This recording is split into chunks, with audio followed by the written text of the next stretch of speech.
आ रहा है इंग्लैंड का प्रो बैट्समैन, या फिर से चलेंगे हैरिस रॉफ, चलेगा यहाँ पर फिर से बाबर रिजवान का जलवा, या फिर इंग्लैंड बॉलर्स भरेंगे खौफ। शुरू कर रहे हैं आज का एनालिसिस दोस्तों इंग्लैंड वर्सेस पाकिस्तान के बीच में। वेन्यू रहेगा गद्दाफी स्टेडियम लाहौर। कल के पिक्स देखते हैं दोस्तों। अर्शदीप को कैप्टन बनाया था, केएल राहुल वाइस कैप्टन। गज्जब भाई गज्जब, बिल्कुल मजा आया। बिल्कुल कल के मैच में स्मॉल लीग की तो स्विप कर ही दी। होपफुली आपको जीएल के टिप्स भी यूजफुल रहे होंगे।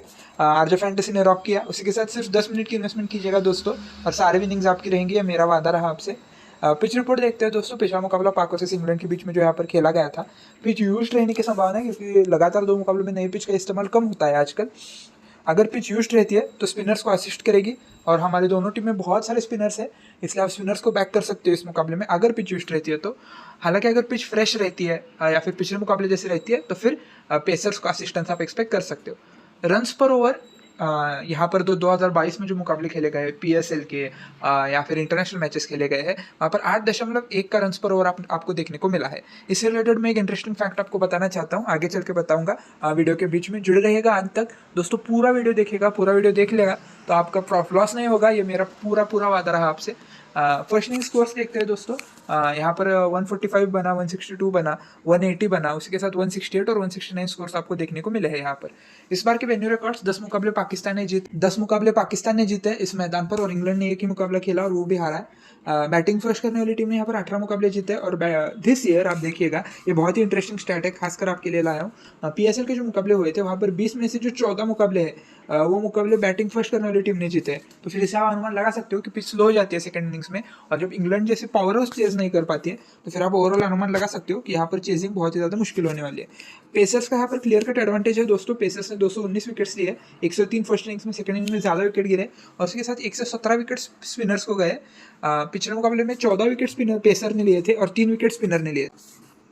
तो फिर कंक्लूजन कुछ इस हिसाब से निकलता है। एवरेज स्कोर्स आप एक्सपेक्ट कर सकते हो इस मैदान पर, और पेसर्स डोमिनेट करेंगे ऐसा मेरा मानना है। विकेट्स कॉलम फर्स्ट इनिंग्स में, तो सेकंड इनिंग्स का कह नहीं सकते, लेकिन फर्स्ट इनिंग्स में तो पेसर्स डोमिनेट करेंगे। और जो मैंने आपको ऊपर स्पिनर से एडवांटेज बताया वो तभी है, मतलब सेकंड इनिंग्स में ज़्यादातर एडवांटेज रहेगा, फर्स्ट इनिंग्स में पेसर्स डोमिनेट करेंगे। और expect targets to be defended, जो भी टारगेट रहेगा वो आप डिफेंड करने की उम्मीद लगा सकते हो। और ग्राफ्टर्स जो रहेंगे, ग्राफ्टर्स ज़्यादा रन स्कोर करेंगे। जो स्ट्रोक प्लेयर्स होते हैं, हार्ड हिटिंग बल्लेबाज होते हैं, और ग्राफ्टर्स होते हैं, तो 3 कैटेगरी रहती है।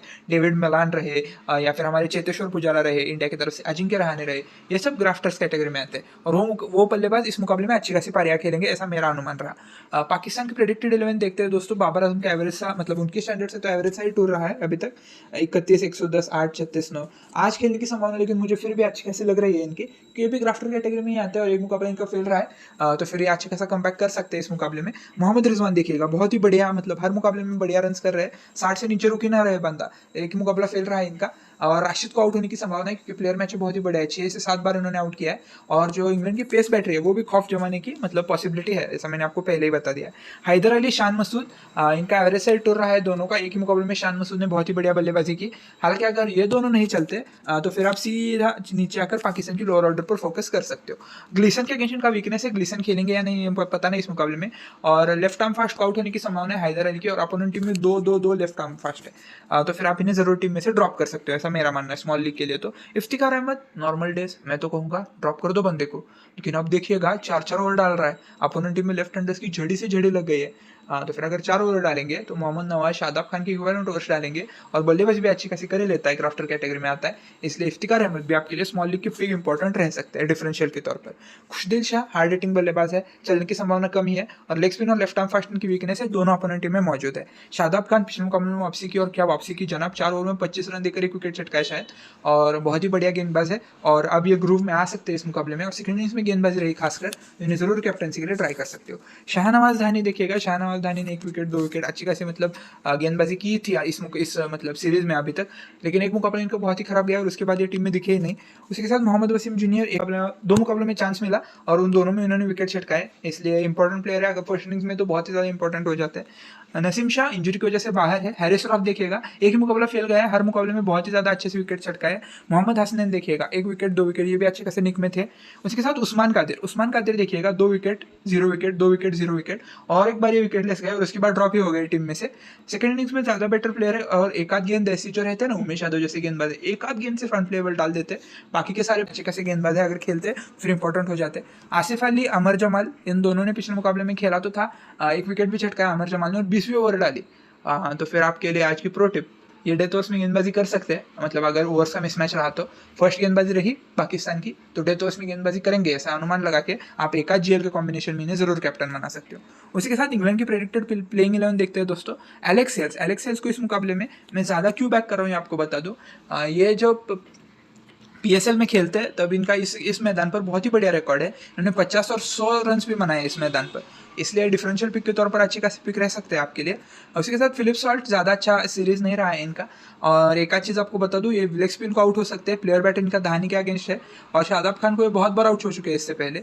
उसके साथ जॉस बटलर, अब यही इस प्लेयर के बारे में मैंने आपको शुरुआत में बताया था, इस मुकाबले में वापसी होने की संभावना है और ये अच्छी खासा एवरेज से बल्लेबाजी करते हैं, टॉप ऑर्डर में आते हैं, पीएसएल में एक आध सीजन खेले भी रहेंगे, इसलिए इंपॉर्टेंट प्लेयर हो जाते हैं आपके लिए और आपके लिए टॉप ऑर्डर में आके अच्छी खासी बल्लेबाजी रिजवान जैसी करके दे सकते हैं आपको। अब एक आध चीज़ आपको बता दूं, रिजवान और जॉस बटलर अगर दोनों भी खेलते तो फिर आपके लिए एक आध को पिक करना ज़्यादा मुश्किल हो जाएगा, तब आप एक आध ऑलराउंडर को ड्रॉप करके इन दोनों को भी अपनी टीम में रख सकते हो। डेविड मलान क्यों सक्सेसफुल हुए थे पिछले मुकाबले में, ये भी मैंने आपको रीजन बता दिया। लेग स्पिन इनकी वीकनेस है, लेकिन आते आते अगर ये सेट हो गए लेग स्पिन आते आते फिर लेग स्पिन को भी नहीं बख्शेंगे। उसके साथ बेन डकेट बहुत ही बढ़िया फॉर्म है इस सीरीज में, एक ही मुकाबले इनका फ्लॉप रहा पिछला।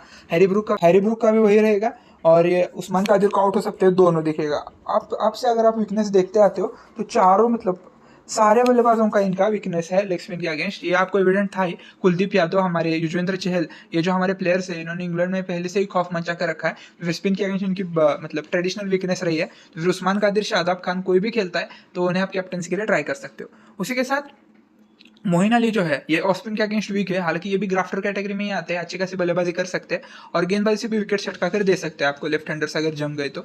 सैम करन देखिएगा पिछले मुकाबले में इंजो मतलब ड्रॉप होने के बाद वापसी की और क्या वापसी की जनाब, 2 विकेट छटका दिए। राइट आर्म फास्ट और ऑफ स्पिन इनकी भी वीकनेस है। डेविड विली भी अच्छी खासे फॉर्म में, अपोनेंट टीम के लेफ्ट आर्म फास्ट के अगेंस्ट वीकनेस भी है बहुत बार, इसलिए आप इन्हें टीम में रख सकते हो। आदिल रशीद, इनसे मुझे बहुत ज़्यादा उम्मीदें थी इस सीरीज में, हालांकि अभी तक वो स्टैंड आउट परफॉर्मेंस नहीं दिया है इन्होंने, इस मुकाबले में वो आपके लिए वो स्टैंड आउट परफॉर्मेंस डिलीवर कर सकते हैं। मार्क वुड देखिएगा 2 ही मुकाबले खेले और हर बार 3 विकेट, पहले गेंदबाजी रही इंग्लैंड की तब तो और भी ज़्यादा इंपॉर्टेंट हो जाते हैं आपके लिए। रिचर्ड ग्लीसन 0 विकेट इस सीरीज में ज़्यादा इंप्रेस नहीं किया, ड्रॉप ही हो गए 1-2 मुकाबलों के बाद। और लियाम डॉसन देखिएगा पिछले मुकाबले में ड्रॉप तो हुए थे, लेकिन उससे पहले मुकाबले में जिताने की कगार पर आ गए थे टीम को लेकर, इसलिए अगर ये फिर से वापसी करते हैं डेविड विली या फिर सैम करन एक की जगह पर, फिर इंपॉर्टेंट पिक हो जाते हैं। क्रिस वॉक्स इन्हें बहुत ज़्यादा रेट कर रहा था और मुझे लग भी रहा था कि आप में आकर अपोनेंट टीम के ओपनर्स को आउट कर देंगे, लेकिन पिछले मुकाबले में ज़्यादा निक में नहीं लगे। हालांकि प्लेयर तो क्वालिटी का है और मैचअप भी बहुत बढ़िया है पाकिस्तान के अगेंस्ट, इसलिए आप इन्हें टीम में रख सकते हो अगर ये खेलते हैं तो। जॉस बटलर आज खेल सकते हैं, विल जैक्स और रिश टोपली, इनका भी अच्छा खासा सीरीज रहा है। रिश टोपली ज़्यादातर लेफ्ट आर्म फास्ट डेथ में आएंगे, नई गेंद से आएंगे और अगर इंडिया के बल्लेबाजों को ट्रबल कर सकते हैं तो पाकिस्तान के बल्लेबाजों को भी अच्छा खासा परेशान कर सकते हैं। उसके साथ स्मॉल लीग की टिप्स बता दूं दोस्तों आपको, इस मुकाबले में आपको फर्स्ट इनिंग्स के पेसर्स पर ज़्यादा रिलाई करना है। और एक चीज़ आपको और ज़्यादा बता दूं कि अगर आप एक चीज़ ऑब्जर्व करते हो जो मैंने आपको बताया था वीडियो में, बता दूंगा आपको कि अगर आप देखते हो हर मुकाबले में 140 से 160 के दरमियान रन्स बन रहे हैं, अगर आपने सारे रन्स भी कवर कर दिए तो फिर 160 से 180 फैंटेसी पॉइंट्स आ जाएंगे, ठीक है, एक इनिंग में, फर्स्ट इनिंग्स में ज़्यादातर। लेकिन अगर आप बॉलिंग के हिसाब से थिंकिंग करो तो 7 से 8 विकेट गिर रहे हैं, एक आध मुकाबले में तो 9 विकेट भी गिर रहे हैं, तो फिर 25 × 8 यानी कि आप 200 पॉइंट्स बॉलिंग से बुक कर सकते हो। इसलिए अगर आपको ये चॉइस करनी पड़ी कि आपको गेंदबाज ज़्यादा लेने हैं या फिर बल्लेबाज ज़्यादा लेने हैं, तो फिर आप गेंदबाजी की तरफ और ऑलराउंडर्स की तरफ झुक सकते हो। ये रहे स्मॉल लीग टिप्स आज के लिए। Safe captaincy, vice captaincy Rizwan के साथ जा सकते हो, मोइन अली के साथ जा सकते हो, हैरिस रॉफ के साथ जा सकते हो, जॉस बटलर अगर खेलते हैं तो फिर उन्हें भी स्मॉल लीग का कैप्टन ट्राई कर सकते हो। उसी के साथ एक डिफरेंशियल कैप्टनसी जो है स्मॉल लीग के लिए आपको बता दूं, मार्क वुड को आप ट्राई कर सकते हो, इन्हें मेरा ज़्यादा रिकमेंडेशन रहेगा, इन्हें आप जरूर कैप्टनसी वाइस कैप्टनसी के लिए ट्राई कर सकते हो। उसी के साथ डिफरेंशियल प्लेयर्स जिन्हें आप कैप्टनसी वाइस कैप्टनसी के लिए ट्राई कर सकते हो, उसमें आते हैं आदिल रशीद, हालांकि सीरीज नॉर्मल रहा है इनका, आदिल रशीद को जरूर ट्राई कीजिएगा, लेकिन एक आध मुकाबले में कमाल करके दे सकते हैं, मैंने आपको पहले बता दिया। हैरी ब्रूक फिर से इनका सिलेक्शन परसेंटेज कैप्टनसी के लिए ड्रॉप हो चुका है। उसके साथ एलेक्स हेल्स भी बता दूं, इन्हीं के साथ हैरी ब्रूक और एलेक्स हेल्स इन दोनों में से किसी किसी को ट्राई कर सकते हो। फिलिप सॉल्ट को क्यों ट्राई करने को बोल रहा हूँ, क्योंकि नई गेंद से ही जो बनेंगे वो रन्स बनेंगे, 50-60 जो भी बने। जैसे जैसे गेंद पुराना होगा रन मेकिंग बहुत ही ज़्यादा डिफिकल्ट हो जाएगी, इसलिए फिलिप सॉल्ट को भी आप ट्राई कर सकते हो। हैदर अली भी इंपॉर्टेंट चॉइस हो सकते हैं, हालांकि बहुत ही पंट वाले हो जाएंगे, अपोनेंट टीम में इनकी वीकनेस वाले गेंदबाज भी है, लेकिन ऐसे ही तो जीएल जीते जाते हैं। आपको ज़्यादा रिस्क लेनी हो तो इन्हें पिक कर सकते हो। हैरिस रॉफ भी इंपॉर्टेंट पिक है, इन्हें ज़रूर से ट्राई कीजिएगा। शादाब खान और मोहम्मद नवाज, इन दोनों का जो डुओ रहा है ये इग्नोर रहेगा इस मुकाबले में कैप्टन वाइस कैप्टनसी के लिए, लेकिन आप जरूर इन्हें ट्राई कर सकते हो, शादाब खान और मोहम्मद नवाज को। इसी के साथ अब हम जीएल की टीम से देखते हैं दोस्तों, और उसी के साथ आपका गिव अवे क्वेश्चन आज के मुकाबले में। तो फिर आज के मुकाबले में गिव अवे क्वेश्चन ये रहेगा कि आज अगर रिजवान खेलते हैं, फिर खेलेंगे ही, वो मस्ट पिक है टीम में पाकिस्तान के, फिर आज के मुकाबले में रिजवान और बाबर आजम इनमें से कौन ज़्यादा पॉइंट कमाएगा ये आपको बताना है, और उसी के साथ पॉइंट का डिफरेंस बताना है। ज़्यादा थोड़ा ट्विस्टेड क्वेश्चन बता रहा हूँ आपको, जरूर आंसर कीजिएगा। फ्री का पेटीएम कैश है दोस्तों, और ज़रूर लुफ्त उठाइएगा। तो फिर उन दोनों में से कौन ज़्यादा पॉइंट्स कमाएगा और उनका पॉइंट डिफरेंस आपको बताना है। फर्स्ट कॉम्बिनेशन देखते हैं दोस्तों, यहाँ पर रिजवान को कप्तान बनाया है मैंने, हैरिस रॉफ वाइस कैप्टन बन जाते हैं। इंग्लैंड चेज कर रहे हैं ऐसा मैंने अनुमान लगाया, यहाँ पर शादाब खान और इफ्तिकार अहमद आ गए। अपोनेंट टीम में से आदिल रशीद और मोइन अली ये सेकंड इनिंग्स में विकेट्स लेंगे, इस हिसाब से मैंने इन्हें टीम में रखा है। मार्क वुड दोनों इनिंग्स में इंपॉर्टेंट है, सैम करन भी टीम में आ जाते हैं। बाबर आजम को मैंने टीम में रखा है। एक चेंज आप कर सकते हो कि सैम करन को ड्रॉप करके आप अगर जॉस बटलर खेलते हैं तो इन्हें पिक कर सकते हो, और उसी के साथ एक आध पाकिस्तान के और एक बॉलर को आप टीम में रख सकते हो। सेकंड कॉम्बिनेशन देखते हैं दोस्तों, मार्क वुड को कप्तान बनाया यहाँ पर मैंने। इंग्लैंड पहले गेंदबाजी कर रही है, एलेक्स हेल्स मैंने बता दिया ग्राउंड रिकॉर्ड की वजह से वगैरह टीम में आ जाते हैं। बेन डकेट, हैरी ब्रूक भी टीम में आ जाते हैं, और उसके साथ मार्क वुड और हैरिस रॉफ, ये मेरी गेंदबाजी लाइनअप रहेगी क्रिस वोक्स और आदिल रशीद के साथ। एक चेंज आप कर सकते हो, क्रिस वोक्स को ड्रॉप करके आप एक आध ऑलराउंडर को और इंक्लूड कर सकते हो, जैसे कि सैम करन या फिर डेविड विली को आप टीम में रख सकते हो। धन्यवाद दोस्तों वीडियो के साथ जुड़े रहने के लिए। जय श्री कृष्णा।